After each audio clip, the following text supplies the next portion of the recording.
오늘은 추수감사주일입니다. 그런데 여러분 아시는 것처럼 이 추수감사주일은요 1621년 미국 신대륙에 신앙을 위해서 건너간 청교도들이 그 첫 해에 그 땅에서의 수확을 가지고 하나님 앞에 올려드렸던 그 감사 축제가 바로 그 근원입니다. 바로 그래서 올해의 추수감사주일은 우리에게 정말 더 유독 의미가 있고 많은 메시지를 준다라고 생각합니다. 이유는요, 그때 그 청교도들이 드렸던 그 감사의 예배와 그리고 지금 우리가 드리고 있는 이 추수감사 예배가 공통적으로 공유한 아주 중요한 정서, 그 영성이 있기 때문에 그렇습니다. 그것이 바로 뭐냐? 여전히 계속되고 있는 어려움 가운데서 드리는 감사라는 것입니다. 여전히 계속되고 있는 어려움 가운데서 드리는 감사, 바로 그것입니다. 그때 이 그들은요, 물론 기록에 나오기는 그의 가을에 풍성한 소출로 인해서 그래서 감사 축제를 올려드렸다라고 기록들이 나오곤 있지만, 그러나 그때 그 상황을 제대로 연구한 학자들에 의하면요 전혀 그렇지 않았다는 거예요. 청교도들은요 그때 그렇게 큰 수확을 거둔 것이 아니라고 합니다. 그들은요 흉년과 식량난으로 굉장히 고생을 했어요. 심지어 그들이 정말 올 때 거의 아무것도 없는 맨주먹이었기 때문에 이 먹을 것이 없어가지고 고생뿐만 아니라 농사를 기대했는데 사실 농사도 실패했다는 거예요.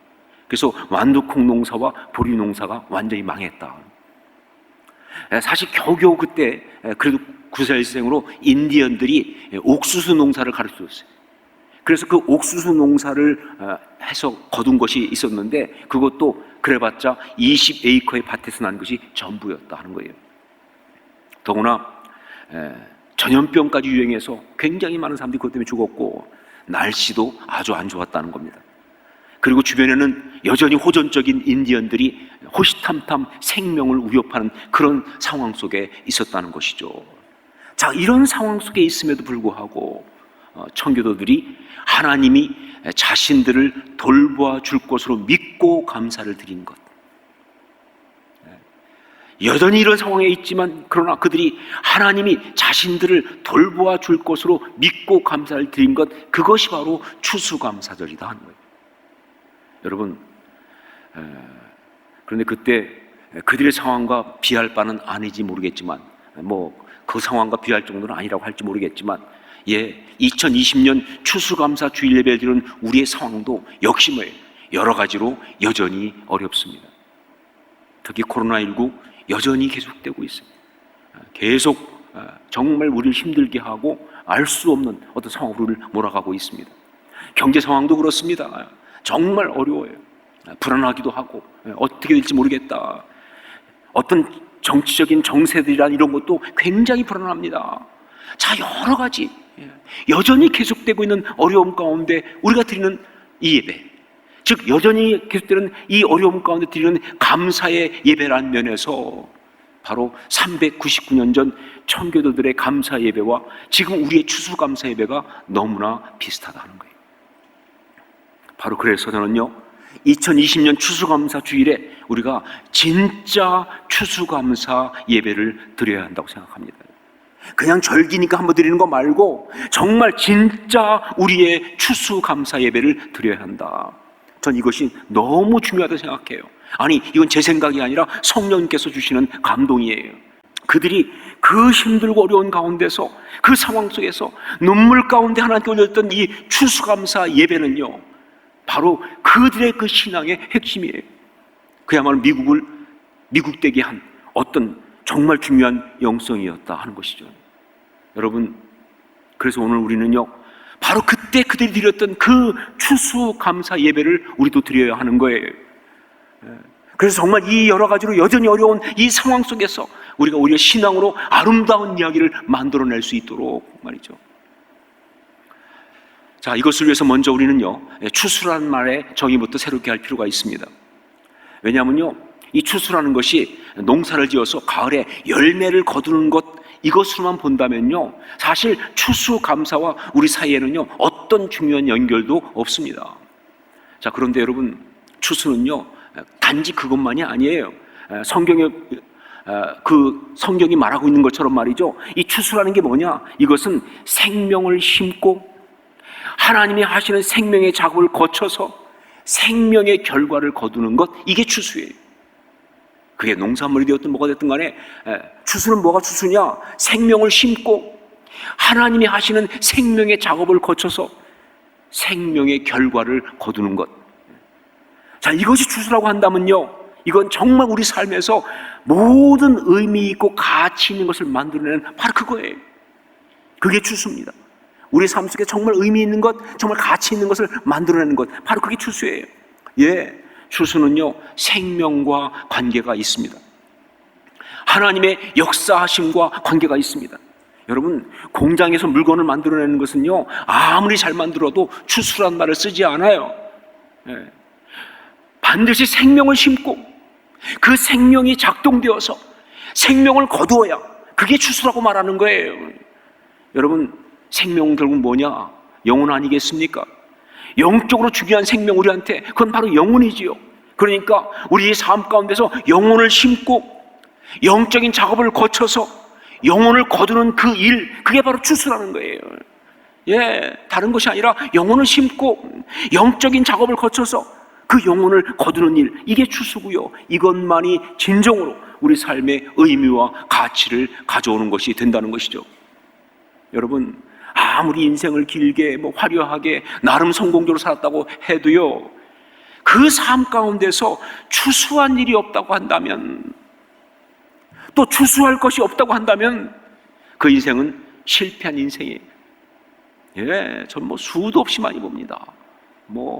어마어마한 세계적인 부자들, 대단히 엄청 성공한 무슨 유명인들, 그런데 그들의 그 삶을 볼 때마다 정말 아쉬움을 느낄 수밖에 없는, 허탈함을 느낄 수밖에 없는, 이건 실패다, 이렇게 살면 안 되겠다 싶은 생각이 들 수밖에 없는 그 모든 사람들을 볼 때마다 공통적인 게 뭐냐면요, 그들 가운데 추수가 없어요. 이름은 알렸는지 모르겠지만 생명을 거둔, 영혼을 거둔 추수가 없어요. 그러면 그건 실패한 인생이라는 거예요. 하지만 여러분, 정말 주변에 사람들이 보기에는 별 볼 일이 없고 세상적으로 그렇게 뛰어나지 않아도 말이죠, 오히려 때로 실패했다고, 그래서 좀 초라하다고 그렇게 말할 수 있는 어떤 그런 삶이라 할지라도요, 추수한 것이 있다면, 추수할 것이 있다고 한다면 그 삶은 성공적인 삶이고 진정으로 아름다운 삶이 되는 거예요. 예, 추수는 인생을 정말 아름답고 귀하게 하는 중요한 포인트입니다. 자, 그렇다면 구체적으로 무엇이 추수하는 것인가? 무엇을 추수한다고 말하는 것인가? 추수하는 것은 구체적으로 무엇을 말하는가? 이것에 대해서 여러 가지 생각을 많이 할 수 있지만, 성경에서 우리 주님께서 추수란 말을 사용하신 것을 통해서 정말 중요한 그 내용을 우리가 얻을 수가 있어요. 우선 누가복음 10장에서는요, 주님께서 70인을 파송하시면서 이 추수란 말을 사용하셨습니다. 누가복음 10장 2절 말씀을 함께 읽도록 하겠습니다. 이르시되 추수할 것은 많되 일꾼이 적으니 그러므로 추수하는 주인에게 청하여 추수할 일꾼들을 보내주소서 하라. 복음을 전함으로써 영혼을 구원하는 그 전도, 혹은 복음을 들고 문화의 경계를 넘어가서 그 복음을 전해서 그 영혼을 갖다가 이제 또 그 사회를 갖다가 회복시키는, 변화시키는 바로 그 선교, 이게 바로 추수라는 거예요. 즉 복음 전파를 통해서 생명을 심고 생명을 거두는, 이것이 바로 추수라는 것이죠. 자, 그런데 우리 주님께서는요, 이와 비슷한 말씀을 갖다가 마태복음에도 하셨는데, 근데 거기서는요, 누가복음하고는 조금 다른 맥락에서 말씀을 하셨습니다. 우리 35절로 38절까지 함께 읽습니다. 예수께서 모든 도시와 마을에 두루 다니사 그들의 회당에서 가르치시며 천국 복음을 전파하시며 모든 병과 모든 약한 것을 고치시니라. 무리를 보시고 불쌍히 여기시니 이는 그들이 목자 없는 양과 같이 고생하며 기진함이라. 이에 제자들에게 이르시되 추수할 것은 많되 일꾼이 적으니 그러므로 추수하는 주인에게 청하여 추수할 일꾼들을 보내주소서 하라 하시니라. 복음만 전하는 걸 얘기하는 게 아니죠. 가서 기도해주고 상담해주고 도와주고 가르치고 또 그들이 고통 가운데 있을 때는 위로하고 기도함으로 영혼을 살리고 회복시키고 하는 이 모든 게 다 추수라는 거예요. 자, 그런 면에서 뭐 전도 혹은 무슨 선교 이런 것만 추수가 아니고요, 영혼을 다루는 것은요, 그래서 그 영혼을 행복하게 하는 모든 것은 다 추수라고 할 수 있어요. 예, 그렇게 본다면요, 예, 우리가 자녀를 키우는 거 추수하는 겁니다. 여러분, 가정을 이루는 것도 추수하는 거예요. 아름다운 공동체를 이루는 것도 추수하는 것입니다. 정말 누군가를 돌보기 위해서, 그를 위해서 기도하고 중보기도 하는 것, 혹은 참아주는 것, 기다려주는 것, 섬겨주는 것, 다 추수하는 거예요. 여러분, 우리한테는요, 추수할 것이 너무나 많고요, 그리고 정말 추수해야 되는 것도 너무나 많습니다. 여러분, 정말 우리는요, 그래서 정말 추수할 것이 있고 추수한 것이 있는 그런 삶을 살아야 되는 거예요. 왜냐하면 그것만이 진정 아름다운 삶이 되는 것이기 때문에 그래요. 지금 이 코로나19라는 이 어려움 계속되고 있잖아요. 경제적인 어려움도 만만치 않지 않습니까? 자, 이런 어려움들을 우리는 어떻게 이기겠습니까? 이런 어려움 가운데서 이걸 이기기 위해서 우리는 무엇을 어떻게 해야 되나요? 여러분, 무슨 어떤 다른 뭘 봉헌하고 무슨 이걸 벗어나기 위해서 애쓰고 무슨 백신을 기다리고 무슨 어떤 그런 돈을 벌기 위해서 애를 쓰고 혹은 돈을 관리하고, 아니요, 여러분, 이런 어려움 가운데 이걸 이기기 위한 진짜 중요한 건 뭐냐? 영혼을 집중하는 거예요. 돈이 아니에요. 어떤 물질이 아니에요. 영혼에 집중하는 거예요. 하나님이 사랑하라고 주신 사람을 힘을 다해 사랑하는 거예요. 그를 섬기기 위해서 최선을 다하는 거예요. 여러분, 그러면요, 다른 것 다 이뤄도요, 가장 중요한 것을 우리가 얻을 수가 있어요. 그럼 이기는 거예요. 근데 그게 없으면요, 이거 지나가고 났을 때 결국 뭐예요? 고생만 한 거예요. 아무것도 남는 게 없는 거예요. 정말 중요한 것, 하나님이 사랑하라고 주신 사람들을 힘을 다해 섬기고 그 영혼을 갖다가 돌보는 그것, 이게 진정한 추수거든요. 진정한 추수만이 이 어려운 상황, 이 환경들을 이길 수 있는 유일한 길이다 하는 거예요. 그때 우리 신앙의 선배들이 그랬던 것처럼 말이죠. 자, 그러면 이제 감사란 무엇인가를 생각해 봐야 합니다. 감사란 무엇인가? 신앙 가운데 감사 신앙은요, 가장 강력하고 아름다운 신앙의 형태다라고 말을 합니다. 신앙 가운데 이 감사 신앙은요, 가장 강력하고 아름다운 신앙의 형태다. 그런데 사실 언뜻 생각해 보면요, 이 감사라는 것은 언제나 다음 두 가지 정서를 피할 수 없는 것이 아닌가 하는 생각이 들어요. 감사 정말 중요하다고 하는데 생각해 보면 이 감사는 두 가지의 정서를 피할 수 없는 것이 아니냐.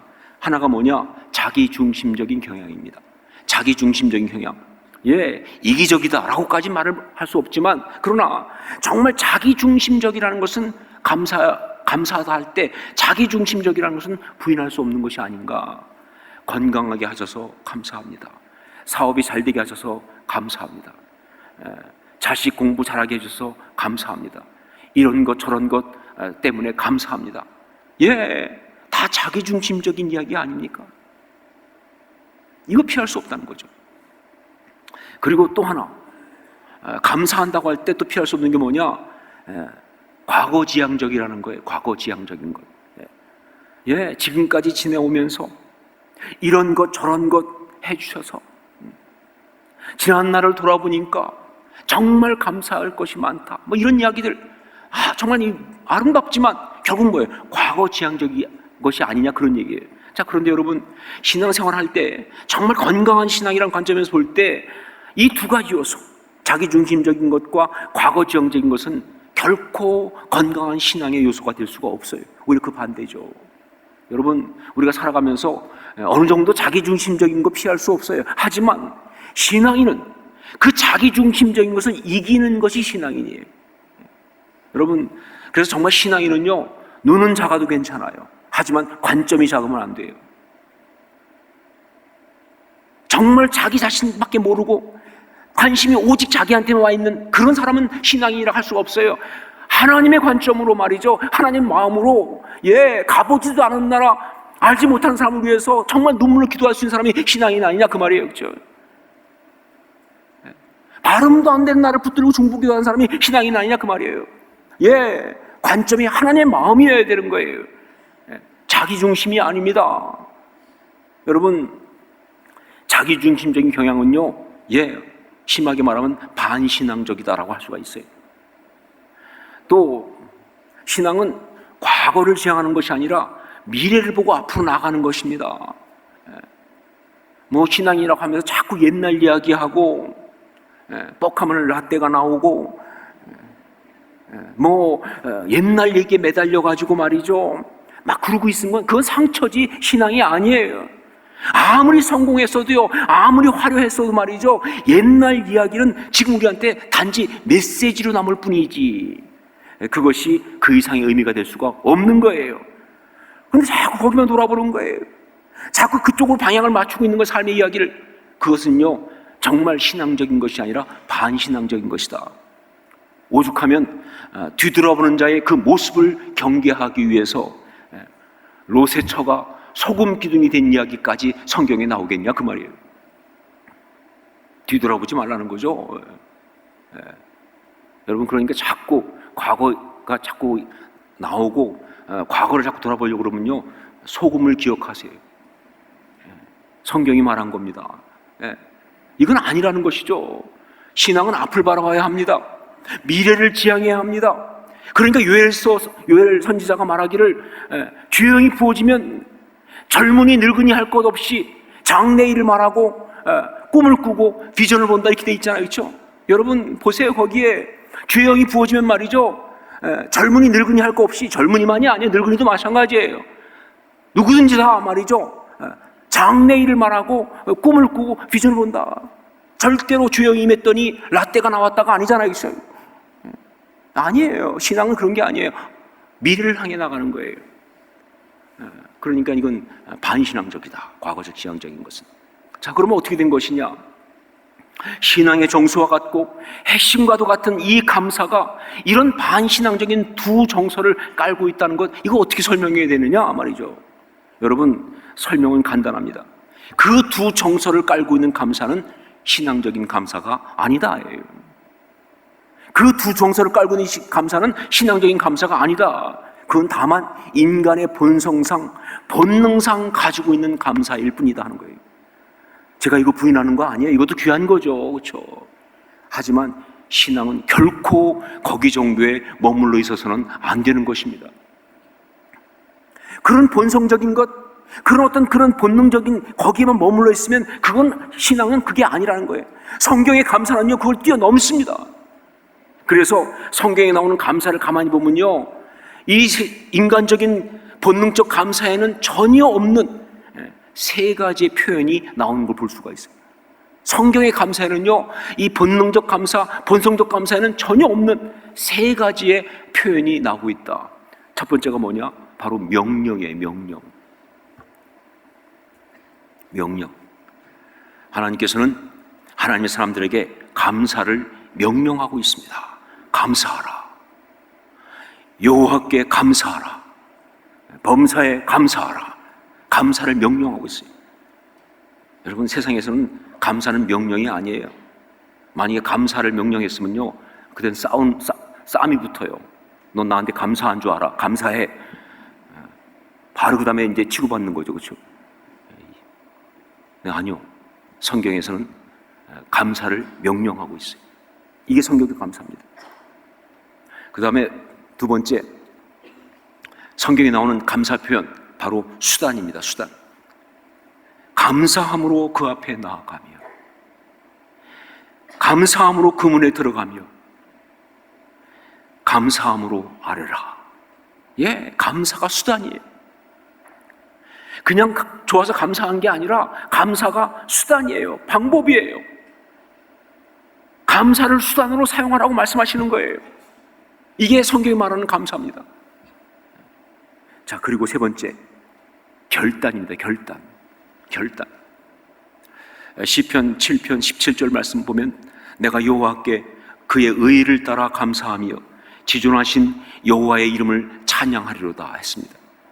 또 시편 9편 1절 말씀, 내가 전심으로 여호와께 감사하오며 주의 모든 기이한 일들을 전하리이다 했습니다. 또 시편 118편 28절, 주는 나의 하나님이시라 내가 주께 감사하리이다. 주는 나의 하나님이시라 내가 주를 높이리이다. 이렇게 말했습니다. 자, 그런데 이 세 구절의 공통점이 뭐냐? 바로 그것은 영어 성경의 표현 그대로 I will give thanks to the Lord. I will give thanks to the Lord. 그냥 감사하는 게 아니에요. I will. 감사를 결단하는 것입니다. I will give thanks to the Lord. 예, 성경이 말하는 감사는요, 감정 표현이 아니라는 거예요. 정말 삶의 또 신앙의 방향 선택이고 결단이라는 거예요. 나는 감사할 것이다. 나는 감사하기로 했다. 나는 감사를 선택한다라는 거예요. 여러분, 그러니까 추수감사 예배는요, 그냥 농사 짓는 사람이 한 해 동안 농사가 잘 돼서 그래서 그냥 고마워서 드리는 그런 정도 차원이 아니에요. 혹은 그런 것들을 우리가 그냥 가져다가 우리의 정서를 만들어서 우리도 그냥 그렇다고 하는 비유로 해보자, 그런 거 아니에요. 그것은 바로 우리의 삶을 이제 먹고 살고 누리고 하는 정도가 아니라 이제는 정말 생명을 추수하는 그런 삶으로 살겠다고 하는 그런 선택과 결단과 순종의 예배, 이게 바로 추수감사 예배예요. 예, 정말 내 삶 가운데 나는 이제는 그냥 먹고 사는 것, 그건 동물이죠. 뭐 그냥 내 것만 챙기는 것, 그건 믿음 없는 사람이죠. 아니라 정말 생명을 추수하는 그런 삶으로 살겠습니다 라고 하는 그런 선택과 결단과 순종의 예배가 바로 추수감사 예배인 거예요. 이것을 다시 표현한다면 이런 겁니다. 추수감사 예배, 이것은 과거를 드리는 것이 아니라 미래를 드리는 거예요. 과거를 드리는 것이 아니라 미래를 드리는 거예요. 그리고 이것은요, 곡식을 드리는 것이 아니라 영혼을 사랑하고 섬긴 삶의 이야기를 드리는 거예요. 곡식을 드리는 것이 아니라 영혼을 사랑하고 섬긴 삶의 이야기를 올려드리는 거예요. 그리고 이것은 마음속에서 우러나오는 감정, 정서만을 드리는 것이 아니라 감사하다, 정말 감사하지 않은 마음속에 우러나오는 감정, 정서만을 드리는 것이 아니라 결단을 드리는 것입니다. 감사하겠습니다. 감사할 것입니다. 여러분, 우리는 지금 우리의 이 상황, 코로나19의 이 아주 어렵고 힘든 상황, 경제적인 참 어려움이 있는 이런 상황 뿐만 아니죠. 지금 우리가 처한 이 세상, 정말 물질 중심, 쾌락 중심, 온통 중독에 빠져서 헤매는 사람들, 동성애와 같은 진리의 왜곡이, 가치의 부정이 너무나 판치는 이런 상황, 그런 세속문화, 그런 어떤 세상 가운데 정말 우리는 그 가운데서 앞이 보이지 않는 터널 가운데 있어요. 예, 다들 보면 걱정만 하지 답이 없어요. 어떡하지? 말이죠. 여러분, 이런 가운데 이걸 이길 수 있는 유일한 방법이 있다고 한다면 다른 방법은 통과할 수 없어요. 바로 추수감사예요. 이거로 통과할 수 있습니다. 399년 전에 우리의 신앙의 선배 청교도들이 그렇게 그 어려운 상황을 바로 이것으로 통과하고 아름다운 이야기를 만든 것처럼 우리도 이것으로, 우리에게 주어진 영혼들을 섬기면서, 그러면서 감사를 선포하고 결단하고 고백하고 나가시는 거예요. 어떤 그런 부정적인 이야기, 어떤 험악한 이야기, 거기에 귀 기울이지 말고 감사를 고백하고 선포하고 결단하고 나가는 거예요. 그것이 이 모든 것 가운데 이기는 유일한 길이라고 믿습니다. 추수감사, 그 영성을 회복할 수 있기를 주의 이름으로 축원합니다.